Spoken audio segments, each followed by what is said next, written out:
ይህችን ሚስጥር ሳታውቁ እንግሊዘኛ ልትለምዱ አትችሉም። አይ ብለን ከአይ በኋላ አም ነው የምናስከትለው። አይ አም። ለምሳሌ መምህር ነኝ ለማለት ከፈለጋችሁ አይ አም ኤ ቲቸር። ኦኬ። ሂ ሺ ኢት። ከነዚህ በኋላ ደግሞ ኢዝ ነው የምታስከትሉት። ሂ ኢዝ፣ ሺ ኢዝ፣ ኢት ኢዝ። ለምሳሌ እሱ መምህር ነው ለማለት ከፈለጋችሁ ሂ ኢዝ ኤ ቲቸር። እሷ መምህር ነች ለማለት ከፈለጋችሁ ሺ ኢዝ ኤ ቲቸር። ኢት የሚለውን ሰው ላልሆኑ ነገሮች ነው የምትጠቀሙት። for objects, animals or things. Alright. After we, you and they, we always use are. we, you, they ካልን በኋላ are ነው የምናስከትለው። we are, you are, they are። ምሳሌ እንስጥ እዚህ ጋር።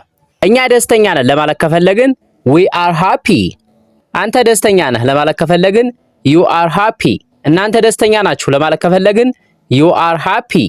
አንቺ ደስተኛ ነሽ ለማለት ከፈለግን you are happy።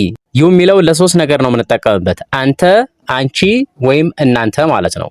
እነሱ ደስተኛ ናቸው ለማለት ከፈለግን they are happy ብለን መጠቀም እንችላለን ማለት ነው። after I, we, you and they we can use have። I, we, you, they ካልን በኋላ have መጠቀም እንችላለን ማለት ነው። I have, we have, you have, they have። እኔ ኮምፒውተር አለኝ ለማለት ከፈለግኩኝ I have a computer። እኛ ኮምፒውተር አለን we have a computer። አንተ ኮምፒውተር አለህ you have a computer። እነሱ ኮምፒውተር አላቸው they have a computer እያለን መጠቀም እንችላለን ማለት ነው። ኦኬ ፓስት እናድርገው እስቲ። የኃላፊ ጊዜ ስናደርገው ደግሞ after I, he, she, it we always use was። I, he, she, it ካልን በኋላ was ነው የምንጠቀመው። I was፣ he was፣ she was፣ it was። ለምሳሌ ደስተኛ ነበርኩ ለማለት ከፈለኩኝ I was happy እላለሁ ማለት ነው። እሱ ደስተኛ ነበር ለማለት ከፈለኩኝ he was happy። እሷ ደስተኛ ነበረች ለማለት ከፈለኩኝ she was happy።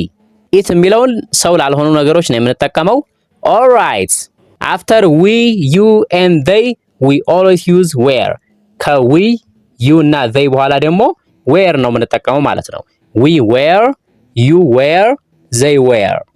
ለምሳሌ እኛ ደስተኛ ነበርን ለማለት ከፈለግን we were happy። አንተ ደስተኛ ነበርክ ለማለት ከፈለግን you were happy። አንቺ ደስተኛ ነበርሽ ለማለት ከፈለግን you were happy። እናንተ ደስተኛ ነበራችሁ ለማለት ከፈለግን you were happy። you ለሶስት ነገሮች ስለምንጠቀምበት ማለት ነው። እነሱ ደስተኛ ነበሩ ለማለት ከፈለግን they were happy እንላለን ማለት ነው። የመጨረሻው I, you, we, they, he, she, it ካልን በኋላ did መጠቀም እንችላለን።